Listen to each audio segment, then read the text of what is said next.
안녕하세요. 사사이 사람 사는 이야기 오늘의 사연입니다. 안녕하세요. 이제 막 30살이 된 여자 김연수라고 합니다. 현재 할머니가 하시던 식당을 물려받아서 운영하고 있죠. 전 어렸을 때부터 부모님이 안 계셨어요. 그저 아빠, 엄마는 제가 갓난아기일 때 돌아가셨다는 것이 제가 부모님에 대해 알고 있는 전부였어요. 할머니, 우리 아빠, 엄마는 어떤 사람이었어요? 호기심에 물어보면 할머니는 그저 묵묵부답으로 일관하셨고요. 그래서 전 부모님에 대해서 전혀 알 수 없었죠. 알려주는 사람이 없었으니까요. 그런데 초등학교 때쯤 부모님에 대해서 다시 물어보니 할머니 하시는 말이 넌 이 할미 새끼야 였죠. 그 다음부턴 할머니에게 부모님에 대해서는 물어보지 않았어요. 전 할머니가 세상에서 가장 소중했으니까요. 할머니는 저에게 최고였어요. 제가 태어나기 전부터 식당을 운영하시던 할머니는 아기인 저를 업고 일을 하셨죠. 그런 사진을 보면 마음이 몽글몽글해지면서 기분이 좋아지곤 했어요. 조금 더 크면서는 식당 주변에서 할머니가 일하는 모습을 보고 있으면 그게 참 신기했어요. 뚝딱하면 요술같이 맛있는 음식이 손님에게 나갔으니까요. 그러던 어느 날 제가 6살이 되던 해에 원래 살던 동네를 떠나서 다른 동네로 이사를 하게 되었어요. 원래도 동네 안에서 여기저기 이사를 많이 다녔긴 했지만 동네를 옮기는 건 처음이었죠. 이사를 한다고 해서 좀 더 좋은 환경으로 가는 건 아니었어요. 그냥 낡았지만 저랑 할머니가 먹고 자고 할 수 있는 정도의 집이었죠. 아마 그때 이사했던 이유가 할머니가 식당을 그쪽 동네로 옮기셨던 것 같아요. 그래서 새로 옮긴 식당 옆 반지하 집으로 이사를 간 거였죠. 예전에는 창문을 열면 하늘은 보였는데 그 집은 땅이 보이더라고요. 사는 집의 환경은 더 안 좋아졌지만 그래도 할머니가 음식 장사를 하시다 보니 굶을 걱정은 없었어요. 학교를 끝나면 전 바로 할머니 가게로 하교를 했고 거기서 먹고 놀고 숙제도 하다가 저녁에는 할머니와 같이 집으로 들어가는 생활을 반복했죠. 그렇게 살면 아무 걱정 없을 것 같았는데 그 집으로 이사간 그 해 여름 그 동네에 큰 물난리가 났어요. 저희 집뿐만 아니라 다른 집들까지 물이 들어왔고 특히나 반지하 집이었던 우리 집은 피해가 심각했습니다. 물이 허리까지 차오를 정도였어요. 나중에 물이 빠지고 집안 꼴을 봤을 땐 말도 아니었어요. 집안에 있는 대부분의 물건을 버려야 했거든요. 냉장고나 TV 같은 전자제품은 물론이고 제 책이랑 옷이랑 기타 살림도구까지 못 쓰게 되어버렸어요. 그 물난리를 겪고 당장 집에서 생활을 할 수 없어서 집이 정리될 때까지는 할머니와 전 식당에서 먹고 지냈어요. 아가, 그나마 식당이라도 있어서 다행이지? 크게 고개를 끄덕였지만 그때는 할머니의 말뜻을 제대로 이해하지 못했어요. 지금 생각해보면 할머니 말이 맞죠. 집이 없는데도 먹고 살 곳이 있었으니까요. 그렇게 몇 주 뒤에 집이 정리되고 전 다시 예전처럼 할머니와 함께 출퇴근을 하는 삶을 살았습니다. 그래도 이 집이 좋았어요. 예전에는 떠돌듯 몇 개월에 한 번씩 이사를 다녔지만 할머니와 저는 제대로 자리를 잡아서 살기 시작했으니까요. 이제 집다운 집이 생긴 것 같았죠. 물론 좋았지만 비가 내리면 무서웠습니다. 또 물난리가 날까봐 무서웠거든요. 하지만 제 우려와는 달리 이후 그 집에서 이사 나갈 때까지 물난리가 난 적은 없었죠. 그 물난리가 저에게 있어서 많은 걸 가져간 건 맞아요. 추억을 떠올리고 싶어도 옛날 사진이 한 장도 없거든요. 그때 방에 물이 허리까지 차올랐을 때 앨범도 같이 퉁퉁 불었고 사진 한 장 건질 수 없었어요. 결국 계속 가지고 있을 수는 없어 버렸어요. 덕분에 할머니가 저를 업고 일하시던 어릴 적 사진은 기억 속에만 남아있네요. 남은 옛날 사진이 없으니 돌아가신 부모님 사진도 한 장이 없었죠. 저는 가끔 부모님에 대해 혼자 생각만 했어요. TV 드라마 속에 나오는 엄마나 아빠를 보면서 부모님이 있다면 저런 느낌이겠구나 하고 대충 상상도 하고 좀 더 큰 뒤에는 거울을 보면서 제 얼굴 안에 엄마나 아빠를 닮았을 부분이 어디 있지 않을까? 거울을 뚫어져라 보며 찾아보기도 했었어요. 그래도 부모님이 없어서 속상한 건 아니었어요. 그냥 어떤 분이셨을까 하는 호기심이었죠. 저에게는 무엇보다 소중한 할머니가 있었거든요. 언제나 저를 우리 강아지 라고 부르시면서 할머니가 지극정성으로 보살펴 주셨으니까요. 전 할머니 하나만 있으면 된다고 생각했습니다. 하지만 가끔씩, 아주 가끔씩 부모님이 계셨으면 좋겠다는 순간들은 있었어요. 아무래도 할머니가 저를 혼자 키우시고 하시는 일도 식당 일을 하시다 보니 학교 행사에 왔다 갔다 하기 힘드셨거든요. 입학이나 졸업식은 한 번도 참여하지 못하셨어요. 입학식은 그래도 나은데 졸업식을 하면 그날 기분이 하루 종일 안 좋았어요. 그리고 학교 재학 중에 학부모 참관 수업이라든지 운동회라든지 부모님이 함께하는 행사가 정말 싫었어요. 전 부를 사람이 없었으니까요. 그래도 초등학교까지는 저를 고아라고 놀리는 애들은 없었어요. 할머니가 항상 옷이나 가방 같은 걸 깨끗하게 관리해 주시기도 했고 장사하시면서 친해진 이웃분들에게 제가 쓸 물건들을 이것저것 얻어주시기도 했으니까요. 사실 중학교 때는 사춘기가 찾아와 질 나쁜 친구들이랑 어울리다가 엇나갈 뻔한 적도 있지만 할머니가 생각나서 차마 나쁜 짓은 못하겠더라고요. 할머니 가슴에 대못을 박는 것 같았거든요. 그래서 할머니 식당 도와드려야 한다는 핑계 대고 그 친구들과는 점점 멀어졌고 전 그 친구들과는 다른 길을 걷게 되었습니다. 지금 생각해도 그 친구들과 멀어진 것이 제 인생에서 가장 잘한 일이라고 생각해요. 그렇게 위태로웠던 중학교 시절이 지나 고등학생이 되었고 할머니 식당 일을 돕는데도 상당히 익숙해졌어요. 어지간한 손질 같은 건 빠르게 잘했으니까요. 초등학교 시절부터 작은 일부터 차근차근 시작해 여기까지 온 거죠. 하지만 제가 자랄수록 할머니는 약해지셨죠. 제가 17살 때 할머니의 연세가 67세였어요. 나이에 비해 정정하셨지만 그래도 걱정이 많이 됐어요. 나이는 못 속인다는 말이 괜히 있는 게 아니니까요. 정말 그 즈음부터는 예전과 달리 감기가 걸리면 꼭 병원에 가서 주사라도 한 대 맞아야 감기가 낫고 그러셨거든요. 그래서 할머니가 병원에 가 계시는 동안은 제가 가게를 보기도 했어요. 어렸을 때부터 봐온 게 있어서 그런지 가게 일을 하는 게 어렵진 않았죠. 재밌기도 했고요. 그러다 보니 고3이 되었을 때는 하교 후 식당에서 일하는 것이 너무나 자연스러워졌어요. 그리고 형편상 대학을 다니는 건 힘들 것 같아서 할머니의 주방을 물려받는 걸로 확실히 노선을 잡았죠. 그래도 대학을 가는 게 좋지 않겠냐? 괜찮아 할머니. 어차피 나 공부도 못하고 어렸을 때부터 할머니 가게에서 일하는 게 내 꿈이었어. 할머니는 대학을 보내주고 싶었지만 제가 고집을 부려서 대학 지원을 하지 않았고 고등학교 졸업 후 전 바로 할머니 식당에 출근하기 시작했습니다. 처음에는 할머니와 같이 했는데 점점 시간이 지날수록 할머니가 힘들어하셔서 점심 장사까지만 같이 하고 나면 할머니를 들여보냈습니다. 할머니는 안 가겠다고 계속 고집을 피우셨지만 전 수단과 방법을 가리지 않고 할머니를 들여보냈죠. 이제 저를 키울 만큼 키우셨고 쉬시는 게 맞다고 생각했으니까요. 할머니 빨리 들어가서 쉬어.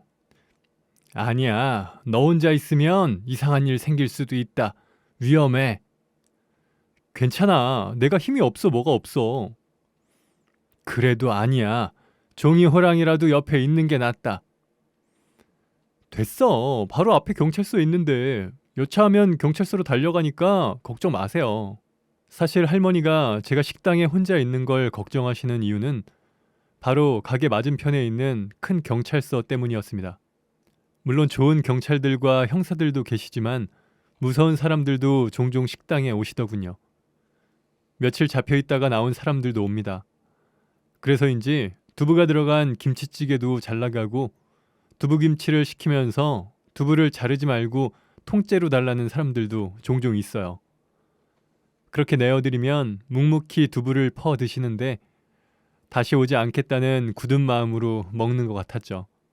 사실 식당 위치가 애매해서 경찰 손님들 말고는 단골을 잡기가 어렵기는 해요. 그래도 자주 오시는 단골 형사님들도 있기는 합니다. 우리 가게 손님은 쫓는 자와 쫓기는 자가 대부분이다 보니 웃지 못할 일들도 종종 생기곤 하죠. 한 번은 수배 중인 사람이 자수 생각하고 경찰서까지 왔다가 저희 식당에 들어와서 밥 먹는 중에 단골 형사님이 들어오셨고 그 사람이 수배자라는 것을 한눈에 알아차려 버리고 만 거죠. 그 사람도 자신에게 닥친 위기를 바로 알아차렸고요. 형사님이 그 사람의 어깨를 잡으니 그 사람이 형사님에게 빌더군요. 형님요, 국밥만 먹고 자수하러 갈 겁니다. 그러니까 최후의 만찬만큼은 마음 편하게 맛있게 먹을 수 있게 해주소. 그때 식당에 계셨던 할머니가 형사님에게 그래도 밥은 먹고 하자. 사람 사는데 밥이 제일 중요한 거 아니냐 하며 달래셨던 적도 있어요. 식당에서 이런 일들이 있는데 입담이 좋은 단골 형사님들의 이야기까지 듣다 보니 웬만한 탐사보도 프로그램 저리 가라 할 정도죠. 저 역시 가끔 시끄러운 사건이 있으면 어떻게 되는 거냐고 종종 물어보기도 해요. 식사하러 오실 때마다 이런저런 이야기를 해주시는데 역시 현실은 드라마보다 더하다고 막장 드라마보다 훨씬 더 흥미진진하더라고요. 그래서 형사님들 언제 오시나 하고 기다릴 때도 있어요. 그중 그런 이야기를 자주 해주시는 형사님이 계시는데 이 형사님은 아침 드라마도 무척 좋아하세요. 당직이나 밤샘을 하실 때마다 가게에 와서 아침 드라마를 보며 식사는 하시는데 드라마를 보다가 에휴 저런 쓰레기 하면서 신랄하게 비판하시기도 합니다. 이 형사님이 들려주시는 이야기를 듣다 보면 몰입력이 장난 아니에요. 마치 어렸을 때 잠들기 전에 할머니가 해주시는 옛날 얘기 느낌이라고 해야 할까요? 그래서 그런지 저 말고도 형사님을 기다리는 사람이 또 생겼더라고요. 3년 전부터 찾아오시는 단골 아주머니입니다. 이분도 형사님 이야기를 좋아하셔서 함께 형사님의 얘기에 귀 기울이곤 해요. 이 아주머니는 점심 장사 끝나고 한가할 때 와서 밥 하나 시켜놓고 이런저런 수다를 한참 떨고 돌아가시는 게 일상이에요. 처음엔 뭐 하시는 분일까 궁금하기도 했는데 자꾸 보다 보니 그러려니 해요. 갑자기 안 오면 서운할 것 같고 걱정될 것 같고 그러더라고요. 그리고 나쁜 사람 같지는 않았어요. 형사나 경찰을 봐도 움츠려들거나 수상한 기운은 없었거든요.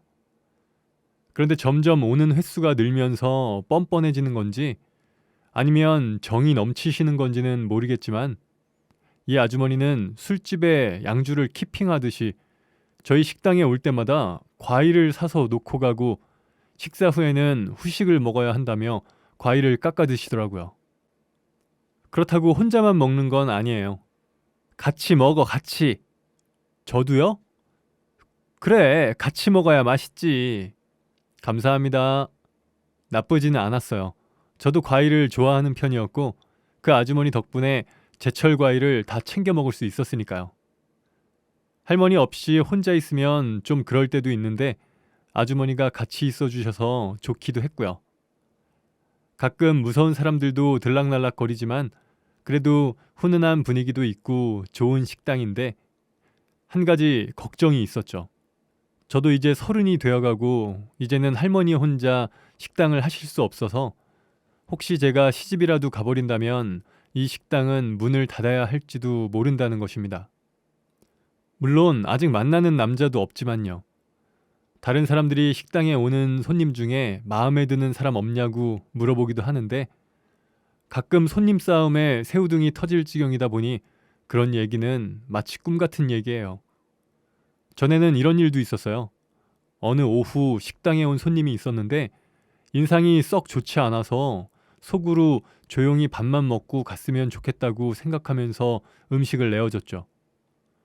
그런데 과일 아주머니가 들어와서 조용히 식당을 둘러보시다가 툭 내뱉듯 이야기를 했죠. 어우, 저 사람 뭐 저렇게 인상이 더러워. 역시 경찰서 앞은 장사할 게 못돼. 하면서 다 들리게 말하는데 진짜 그때는 말도 못하게 무서웠어요. 그래서 아줌마 옆구리를 쿡 찌르면서 최대한 입모양이 안 보이게 말했죠. 아주 귀에다 대고 말하시지 그래요. 잠시 후 그 무서운 손님이 추가로 소주를 시켰고 제가 냉장고 쪽으로 가려는데 과일 아줌마가 주지 말라고 하더군요. 어우, 저 사람한테 술 주지 마. 아, 어떻게 안 줘요? 팔라고 술을 갖다 놨는데 저기 떡하니 보이는데. 아우, 그럼 내가 가져다 줄게. 아, 왜 이래요? 식사나 하세요. 과일 아줌마와 가벼운 실랑이를 하고 있는데 그 손님이 소리를 버럭 질렀죠. 아, 아줌마 소주 안 줘? 그 소리에 깜짝 놀란 저는 네, 가요 하며 소주를 꺼냈죠. 그랬더니 아줌마가 웃으면서 제 손에서 소주를 뺏어서 직접 가져다 주더군요. 대낮부터 술이야. 경찰서 앞에서 술을 왜 마셔? 그냥 가져다 주기만 하면 되는데 기어이 한마디를 더 하고야 말았죠. 결국 그 무서운 손님이 과일 아줌마에게 소리를 질렀고 아줌마 역시 물러나지 않으며 점점 언성이 높아져 갔습니다. 어떻게 해야 하나 몰라서 발만 동동 구르고 있던 중이었어요. 아니 뭐 어쩌라는 거야? 때마침 가게에 들어온 형사님이 소리를 지르며 무서운 인상의 손님을 잡아챘습니다. 알고 보니 며칠 전 경찰에 잡힌 강력 범죄자의 공범이라서 매우 위험한 사람이라고 하더군요. 형사님은 그놈의 얼굴을 보자마자 알아보고 체포를 한 거죠. 아줌마, 큰일 나려고 저런 사람이랑 시비 붙어요? 저놈 아주 위험한 놈이에요. 저놈 사람 여러 명 죽인 놈이라니까요? 전 엄청 놀랐어요. 아무런 말도 못하고 손을 파르르르 떨고 있는데 아줌마는 오히려 더 의기양양하게 말하더군요. 거봐, 내가 이상하다고 했잖아. 인상 더럽다고. 맞지? 맞지? 그러면서 형사님한테 그 사람에 대해서 이것저것 물어보았죠. 형사님은 그 범인에 대해 설명해주면서 늘 그러하듯 결론은 본인의 무용담을 이야기하셨고요. 그래서 내가 거기를 쳐 들어가서 한 방에 잡았죠. 어머머머, 형사님 대단하시다. 과일 아줌마는 형사님의 이야기를 들으며 최고의 리액션으로 보답했습니다. 그 뒤로 둘이 좀 친해진 것 같았습니다. 사실 환상의 호흡이었죠. 그런데 정작 저는 이 상황에 웃어야 할지 울어야 할지 모르겠더군요. 물론 대화가 통하는 좋은 친구가 생겼다는 건 좋은 일이지만 중간에 낀 제가 애매했어요. 드라마 형사님도 과일 아줌마도 오지랖이 장난 아니거든요. 오지랖 1도 충분히 힘든데 오지랖 2와 합체까지 한다면 어떻게 감당해야 할지 막막했죠. 아니나 다를까 어느 날 소개팅 자리가 들어와서 핸드폰을 들여다보고 있었더니 과일 아줌마가 언제 와서는 제 핸드폰에 사진을 보고 인상이 어쩌고 저쩌고 하길래 얼른 핸드폰을 주머니 속으로 넣어버렸어요. 하필이면 그날 점심 식사 때를 놓친 형사님도 들어오셨죠. 형사님은 방금 온 과일 아줌마랑 같은 테이블에 앉아 식사하면서 이런저런 이야기를 나누다가 제 소개팅 상대에 대한 얘기까지 하더라고요. 그 친구 무슨 일 하는데? 제 소개팅 소식을 들은 형사님이 저에게 물었습니다. 네? 그냥 회사원이에요. 어떤 회사 다니는데? 뭐 그릇 만드는 회사인가 봐요. 잘은 몰라요. 그랬더니 과일 아줌마가 끼어드는 거예요. 그런 건 미리 알아보고 만나야지. 그러더니 형사님이 사진 좀 보자고 하고 과일 아줌마도 계속 보여주라고 하는 통에 버티면 계속 시끄러울 것 같아서 보여줄 수밖에 없었어요. 범죄자 상은 아니네. 나도 봐봐요. 그릇을 만든다고? 안 되겠어. 직업이 시원치 않아. 형사님까지는 그러려니 하는데 사진을 본 과일 아줌마 얘기를 듣고 기가 막히더라고요. 사실 어느 순간부터 아줌마의 간섭이 심하다는 생각이 들었거든요. 오늘도 간섭이 엄청 심했죠. 가게를 이리저리 돌아다니면서 잔소리를 해대는데 마치 본인이 사장 같았어요. 여기 덜 닦였다. 이건 이렇게 하면 안 되는데 하면서 하나하나 지적하곤 했죠. 그래도 마냥 미워할 수 없는 게 제가 화장실 좀 다녀오고 싶어서 식당 눈치를 살피면 그걸 귀신같이 눈치채고 내가 가게 보고 있을 테니까 얼른 다녀와. 하면서 카운터에 앉아 있어요. 영 내키지는 않지만 그래도 없는 것보다 낫지 싶어서 다녀오긴 해요.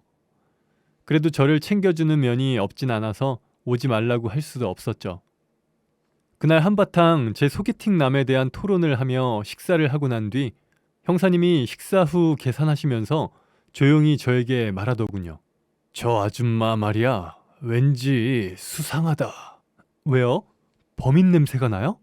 아니, 여자에게도 촉이 있듯이 형사에게도 직감이 있잖아. 아무래도 연수 씨 엄마 같아. 제가 이상한 눈으로 형사님을 바라보니까 형사님도 말도 안 되는 소리인 걸 아시는 건지 황급히 말을 이어가더군요. 아니, 들어봐봐. 내가 이래봬도 아침 드라마 내공만 30년이야. 모르는 사람이 지금 식당에 들어와서 봤으면 연수 씨 엄마냐고 할 거야. 나도 너무 익숙해서 자연스럽게 보고 있는데 오늘 문득 그런 생각이 딱 떠오르네. 에이, 드라마를 너무 많이 보셨다. 뭔 막장 드라마를 써요. 저희 엄마는 이미 돌아가셨는데요. 아침 드라마 막장이다 하는데 이 바닥에서 그런 건 막장도 아니야. 내가 봤을 땐 가게에 와서 하는 행동이 예사롭지 않아. 딱 친정엄마들이 하는 행동이야. 그런데 오늘 그 남자 사진 보면서 말하는 거 보니까 딱 알겠더라고. 엄마야, 엄마. 연수가 원하면 검사 한번 해줄게. 머리카락만 몇 개 구해놔. 그 말을 듣고 처음에는 웃음만 나왔어요. 너무 말이 안 되는 소리였으니까요. 형사님이 너무 막장 드라마를 많이 보신 거 아닐까 하는 생각이었죠. 그런데 가만히 생각해보니 아줌마랑 저랑 많이 닮았다고 하는데 그런 거 같기도 했거든요. 전 부모님 얼굴을 아예 모르니까 아니라고 속단할 수도 없었어요. 긴 고민 끝에 전 한 가지 가능성을 생각했죠. 혹시 할머니가 저에게 거짓말 하신 건 아닐까 하는 생각이요. 물론 할머니에게 물어보는 게 제일 깔끔하겠지만 어렸을 때도 안 해주셨는데 지금은 해주실까? 라는 생각도 들고 이제 80이 다 된 할머니께서 충격받으실까봐 차마 입이 안 떨어지더라고요. 이후로도 형사님의 이야기가 계속 마음에 걸렸던 저는 찝찝한 건 확인하는 게 최고라는 생각에 과일 아줌마가 벗어둔 코트에서 머리카락을 떼어 제 머리카락과 함께 형사님께 전달해드렸습니다. 아닐 거야. 이미 오래전에 죽은 부모님이 다시 살아 돌아오실 수 없다고 생각하면서 다른 한켠으로는 엄마일까 하는 기대도 있었죠. 결과가 어떻게 나올까 기다리는데 정말 시간이 안 가더군요. 그리고 이틀 뒤 저녁에 유전자 검사 결과를 형사님이 가져왔습니다. 맞아! 연수 씨 친엄마!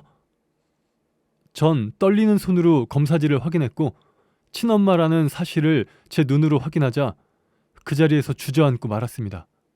봤어도 믿어지지 않았어요. 제 친엄마가 살아있다는 사실이 말이죠. 다음날 저는 아침부터 떨리는 마음으로 아줌마가 올 것을 기다렸어요. 기분이 싱숭생숭해서 평소에 하지 않는 실수도 많이 했죠. 평소에는 금방 시간이 지나갔는데 오늘따라 과일 아줌마가 오는 시간이 느리게만 가더군요. 그리고 마침내 점심시간을 지나고 평소처럼 과일 아줌마가 식당에 들어왔어요. 처음에는 티를 안 내려고 했는데 아줌마를 보는 순간 저도 모르게 눈물이 왈칵 나더라고요. 그래서 등을 돌려버렸죠. 연수 씨 왜 그래? 무슨 일 있어? 어디 다쳤어? 어디 봐봐. 그랬더니 아줌마가 제가 이상한 걸 느꼈는지 바로 쫓아와서 저를 살피는데 결국 목 놓아 울어버렸어요. 하지만 아줌마는 아랑곳하지 않고 연신 울고 있는 저를 살피더군요. 손도 살피고 온몸 구석구석을 살피면서 안절부절하는 모습에 이게 제가 오랫동안 바래왔던 부모의 모습이구나 싶었습니다. 저는 아줌마의 손을 잡고 엄마라고 불러버렸습니다. 그랬더니 아줌마도 정말 깜짝 놀랐는지 그대로 주저앉더군요. 그리고 무엇이 그리도 서러운지 엄마도 저와 함께 펑펑 울었어요. 속이 후련할 정도로 한참 울은 뒤 저를 왜 떠난 건지 이야기를 들을 수 있었죠. 엄마와 결혼 후 바람난 아빠는 혼인신고는 했지만 상간녀는 아들을 낳았고 엄마는 저를 낳았다고 하더군요. 딸이 태어나자마자 제 아빠라는 사람은 엄마와 곧바로 이혼하고 상간녀에게 간 것이죠. 돈 한 푼 없이 아기와 쫓겨난 엄마는 먹고는 살아야 하니 일을 해야 하는데 저를 어쩌지 못한 채로 고민만 하다가 그날 낮에 갔던 식당 앞에 잘 부탁드린다고 편지를 쓰고 떠났다고 하더라고요. 그렇게 전 지금의 할머니를 만나게 된 것입니다. 물론 엄마도 나중에 다시 데려가려고 애를 쓰셨지만 사기당하고 고생은 고생대로 다 하는데 돈도 못 모아서 차마 찾아올 수 없었다고 하더라고요. 그래서 돈 벌러 일본으로 가기도 했지만 일할 수 있는 비자를 받기도 쉽지 않았고 불법 체류자 신분으로 돈을 모을 수 없었다고 하더군요. 그렇게 고생만 하다가 한국으로 돌아와 좋은 분을 만나서 재혼하고 이제야 내 딸을 데려오면 잘해줄 수 있겠다 싶어서 찾아왔는데 엄마가 기억하는 그 식당은 없어진 지 오래고 옛날 그 시장분들을 수소문해서 여기까지 왔다고 하더군요. 그런데 저에게 엄마라고 말할 용기가 나지 않아서 3년 동안 맴돌았다고 합니다. 미안하다, 미안해, 연수야. 엄마는 오열하면서 저에게 사과하셨고 저는 엄마를 안아주었습니다. 지금이라도 와줘서 고마워요. 그렇게 엄마를 찾고 1년이 지났습니다. 그리고 여전히 전 할머니와 살고 있어요. 엄마는 저와 부둥켜 안고 운 다음 날 할머니를 찾아가 무릎을 꿇고 빌었습니다. 할머니는 엄마 손을 붙잡으면서 말씀하셨죠. 잘 왔다, 잘 왔어. 내가 키운다고 키웠는데 나 가면 저거 혼자 돼서 어쩔 거야. 빨리 데려가. 하지만 저와 엄마는 할머니를 두고 갈 생각이 전혀 없었어요. 엄마는 식당 근처에 저와 할머니가 지낼 수 있는 새 집을 마련해 주셨고 할머니가 돌아가시기 전에 엄마가 챙기겠다고 약속도 했어요. 그리고 가끔 엄마의 남편분과 함께 식사도 하고 엄마가 할머니 모시고 여행도 갔다 왔습니다. 아마 할머니는 엄마에게 은인 그 이상이 아닐까 싶네요. 이후 엄마는 저에게 하고 싶은 다른 일은 없냐고 물었지만 저는 고개를 저었습니다. 난 할머니의 자식으로 손녀로 크면서 이 식당이 내 천직으로 생각해. 난 엄마의 딸이기도 하지만 할머니의 손녀이기도 하니까. 사실 그전까지만 해도 결혼하면 식당 못할 수도 있다고 생각했는데 엄마를 찾고 나니 못할 것도 없다는 생각으로 바뀌더군요. 엄마도 이런 저를 대견하게 생각하고요. 혹시라도 이 사연을 보는 누군가 저희 엄마를 비난하지는 않았으면 좋겠어요. 엄마는 엄마 나름대로 최선을 다했다는 것을 나도 할머니도 알고 있으니까요. 그리고 무엇보다 지금이라도 엄마가 제 옆에 있어준다는 것에 그저 고마울 뿐입니다. 앞으로는 할머니와 엄마와 오래오래 행복하게 살고 싶어요. 할머니에게 효도하고 엄마에게 응석도 부리며 즐겁게 살겠습니다. 지금까지 제 이야기 들어주셔서 감사합니다. 네, 오늘 사연은 여기까지입니다. 사람 사는 이야기, 채널 구독과 좋아요, 알람 설정 부탁드립니다. 감사합니다.